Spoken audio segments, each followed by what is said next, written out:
High, তো এটা হচ্ছে কালী পুজোর পরের দিনের ব্লগ। যারা কালী পুজোর দিনের ব্লগটা দেখেছো তারা নিশ্চয়ই এটা দেখেছো যে আমি 6:30টার পরে বাড়ি ঢুকেছি। সো দেন ফ্রেশ হয়ে এখন 7:30 বাজে আমি আবার বেরিয়ে গেছি, ক্লাবে যাচ্ছি, কারণ এখন হবে আমাদের ক্লাবের ভোগ ডিস্ট্রিবিউশন। আগে হচ্ছে আমাদের পাড়ায় ভ্যান নিয়ে ঘুরে ঘুরে সবার বাড়িতে গিয়ে গিয়ে ভোগ দেওয়া হতো, কিন্তু গত 3-4 বছর হচ্ছে আমরা ক্লাবের সামনে থাকি আর আমরা অ্যানাউন্স করি ভোগ দেওয়া হচ্ছে চলে আসার জন্য।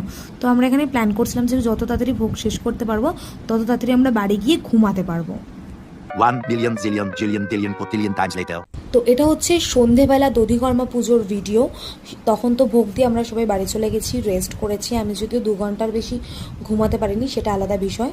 তো যাই হোক, তারপরে আবার সন্ধেবেলা ক্লাবে এসে সমস্ত বাসনপত্র জোগাড়জান্তি করে দধিকর্মা পুজোর জোগাড় করা হয়েছে। আর এদিকে হচ্ছে মায়ের ভোগ, যেটা কিনা আমাদের কালী পুজোর দিন রাত্রিবেলা খাওয়া দাওয়া হয়।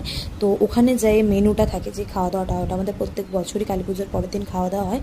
তো সেই ভোগটাই মাকে আবার আমাদের সন্ধ্যা আরতির পুজো বলো বা দধিকর্মা পুজো বলো, তো সেই সময় মাকে ওই ভোগটা আবার আমাদের দেওয়া হয়। তো পুজোর পরে এখন আমি এখানে বসে পড়েছিলাম দধিকর্মা মাখতে। এটা আমার মাখতে বেশ ভালো লাগে, দেন এটা আবার সবাইকে ডিস্ট্রিবিউট করা হয়। মাখতে যেরকম ভালো লাগে আমার এটা খেতেও খুব ভালো লাগে। দেন চলছিল সবার সাথে একটুখানি আড্ডা, ফটো সেশন, তাই জন্য আর কোনো ভিডিও ক্লিপস আমি নিতে পারিনি, ভুলে গেছিলাম। আর যেরকমটা বললাম আমাদের ক্লাবের খাওয়া দাওয়া ছিল, তো এখন আমরা খেতে বসে গেছি, খাওয়া দাওয়া করছি। দেন আরও অনেকক্ষণ ছিলাম, আর একটু আড্ডা গল্প করে দেন চলে গেলাম বাড়িতে। তো এই ভিডিওটা এই পর্যন্ত, দেখা হচ্ছে নেক্সট ভিডিওতে, ততক্ষণের জন্য টাটা।